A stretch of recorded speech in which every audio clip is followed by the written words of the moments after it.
જીવન જીવવાનું છે એટલે જીવો છો કે વિતાવવું પડે છે? એક મૂંઝવણમાં માર્ગ ના મળે અને પગરવ ત્યાં નવા દુઃખના થાય છે. પ્રત્યેક સમસ્યાનો પર્યાય સંઘર્ષ અને સમાધાન જ છે. પણ શું આપ ઈચ્છો છો કે સમયના પ્રકરણ તમારી મરજીને આધીન હોય? તો જીવનના પાના ખુશીઓના રંગથી લખશે લાલ કિતાબ. નમસ્કાર મિત્રો, હું હરિવર્ધન ચોકસી આપ સૌનું સ્વાગત કરું. મિત્રો, આજના વિડીયોમાં આપનું ખૂબ ખૂબ સ્વાગત. મિત્રો, રોજની જેમ આજે પણ જોઈએ આપને કે આજનો દિવસ કેવો. તો મિત્રો, આજે તારીખ 21 જાન્યુઆરી 2024 રવિવાર. તો મિત્રો, આજનો શુભ રંગ છે લાલ અને કેસરી. આજના અનુકૂળ દેવતા ગણપતિ દાદા અને સત્યનારાયણ દેવ અને સૂર્યનારાયણ ભગવાન. આજની શુભ ધાતુ સુવર્ણ અને તાંબુ. આજે શરીરમાં પ્રભાવિત થનારું અંગ આપણું મગજ. આજનો શુભ પદાર્થ કસ્તુરી. આજનું શુભ અન્ન મગ અને ઘઉં. આજનું શુભ દ્રવ્ય પારો. આજનું ભાગ્યવર્ધક પુષ્પ ગુલાબ. આજની ભાગ્યવર્ધક સુગંધ ખસ અને મજમુઆ. તો મિત્રો, હવે જોઈએ આપણે ગ્રહો આજે આપણા માટે શું લાવ્યા. સૂર્ય આજે 7મા સ્થાનમાં ગોચર કરે છે. તો મિત્રો, આજે આપણે આર્થિક લાભ મોટો મળી શકે. આજે સરકારી નોકરીમાં ફાયદો થઈ શકે છે. સરકારી નોકરીમાં આવો ને તો આજે સ્વભાવમાં થોડી ગરમી રાખજો અને પ્રાઇવેટમાં હોવ તો થોડી નરમી રાખજો. આજે ગૃહસ્થ જીવનમાં ખટરાગ ન આવે એનું ધ્યાન અવશ્ય રાખજો. ચંદ્ર આજે 3જા ભાવમાં ગોચર કરે. તો મિત્રો, 3જા ભાવનો ચંદ્ર છે ને માણસને થોડું ડિપ્રેશન જેવી પોઝિશનમાં લઈ જાય. બુધના સ્થાનમાં આવ્યું ને તો આપણે થોડીક વિચારવાની જે ક્રિયાઓ છે એમાં થોડી કમી આવે. તો આજે વિચારો સાત્વિક રાખવા, શુદ્ધ રાખવા અને મન મોટું રાખવાનું આજે ફાયદો થશે. આજે પક્ષીઓને 2 મુઠ્ઠી ચણ મગના રૂપે નાખજો. ચોક્કસ તમને આજના દિવસમાં ખૂબ સારો ફાયદો મળે. આજે ભાઈ બહેનો સાથે ઝઘડો નહીં કરો તો વધુ લાભ મળે. મંગળ આજે 2જા ભાવમાં ગોચર કરે છે.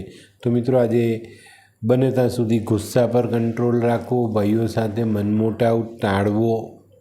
2જા સ્થાનનો મંગળ છે ને ભાઈની સેવા કરવાની પ્રેરણા આપે. તો ત્યાં તકલીફ ન આવે એની કાળજી અવશ્ય રાખજો. આજે ભાઈ કે ભાઈ જેવા કોઈ માણસ સાથે જરા બી કપટ નહીં કરવું તો ચોક્કસ ફાયદો થાય.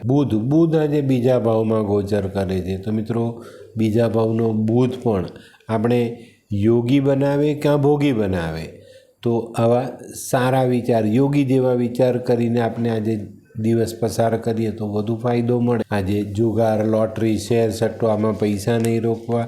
બેન ભાણેજોની ખબર લેવી. કોઈનું આપેલું તાવી, દોરો, ધાગો, પેલી ભસ્મ એવું પાસે નહીં રાખવું. ગુરુ આજે 9મા ભાવમાં ગોચર કરે છે. તો મિત્રો, આજે આપણે આપણી સ્થિરતા પર ધ્યાન આપીશું. એવું કોઈ કામ ન કરીએ જેનાથી આપણી જીવનની સ્થિરતા જોખમાય. પિતાનું ધ્યાન રાખવું, ઘરના વડીલોનું ધ્યાન અવશ્ય રાખજો. આજે થોડીક ચણાની દાળ મંદિરમાં દાન કરો તો ફાયદો. અને એક બહુ સરસ ઉપાય આપું, 2-4 બદામ વાટીને જ્યાં માછલી હોય ને પાણીમાં એમાં વહાવજો. ચોક્કસ માછલી આજે બદામ ખાય તો તમને ચોક્કસ બહુ સારો ફાયદો થાય. શુક્ર આજે 10મા સ્થાનમાં છે. તો મિત્રો, આજે પત્નીની તબિયત બગડી શકે છે. આપણું જે કેરેક્ટર છે એમાં તકલીફ આવી શકે છે. આજે કોઈ સ્ત્રી પર આપણે મોહી પણ પડીએ, પણ એનાથી સમજીને રહેવાનું છે, દૂર રહેવાનું, નહીં તો તમારી તકલીફ વધી શકે છે. આજે દુર્ઘટના પણ થઈ શકે છે. તો એમાં પણ ધ્યાન અવશ્ય રાખજો. શનિ આજે 3જા સ્થાનમાં છે. તો મિત્રો, આજે ઘણા બધા સારા કર્મ કરવાનો મોકો મળે, કરી લેજો. 3જા સ્થાનનો શનિ હંમેશા સહાયક રહ્યો છે. તો એનો સાથ મળે તો ચોકસાઈ રાખવી અને એના સાથનો ઉપયોગ કરી લેવાનો. મિત્રો, આજે પ્રોપર્ટીને લગતા, જમીનને લગતા કામોમાં સરળતા આવે અને તેમાં તમે આગળ વધી શકો. આજે કૂતરાને ખાવાનું નાખવાનું નહીં ભૂલતા અને શક્ય હોય તો 3 કૂતરાને ખવડાવજો. આજનું દરેક કામ પૂરું થાય. અને મિત્રો, આજે ખાસ આંખોનું ધ્યાન રાખજો. આંખો આજે બગડી શકે. રાહુ આજે 4થા સ્થાનમાં ગોચર કરે છે. તો મિત્રો, આજે રાહુનું ખોટું પરિણામ તો પ્રાપ્ત નહીં થાય, પણ ગ્રસ્ત જીવનમાં ઊંચ નીચ આવી શકે છે. માતાની તબિયત થોડીક ચિંતા વધારી શકે છે. અને અત્યારે જે તમને સુખ સુવિધાઓ મળે છે ને એમાં થોડીક વધારો થવાની પણ સંભાવના છે. આજે કોઈ સુખ સગવડનું સાધન તમે વસાવી શકો. કેતુ આજે 12મા સ્થાનમાં ગોચર કરે છે. તો મિત્રો આજે બાળકોના સ્વાસ્થ્ય, આપણા જે સંતાનો છે એના સ્વાસ્થ્યમાં સુધારો આવે. આજે આપણે આરામ કરવાનું મન થાય. આજે આપણી સુખ સુવિધા વધે. બધું જ તમને આજે મળવાને પાત્ર દેખાય છે. તો મિત્રો આજનો દિવસ કેવો એનું સંપૂર્ણ વર્ણન મેં આપ્યું. આજનો વિડીયો ગમ્યો તો લાઈક કરો, શેર કરો. યુટ્યુબ જોનારા શેર કરે ને સબસ્ક્રાઈબ કરે. હું હરિવર્ધન ચોકસી આપ સૌની રજા લઉં. ફરી મળીએ નવા વિડીયોમાં નવી જાણકારી સાથે. તો ચાલો બદલીએ જિંદગી. નમસ્તે.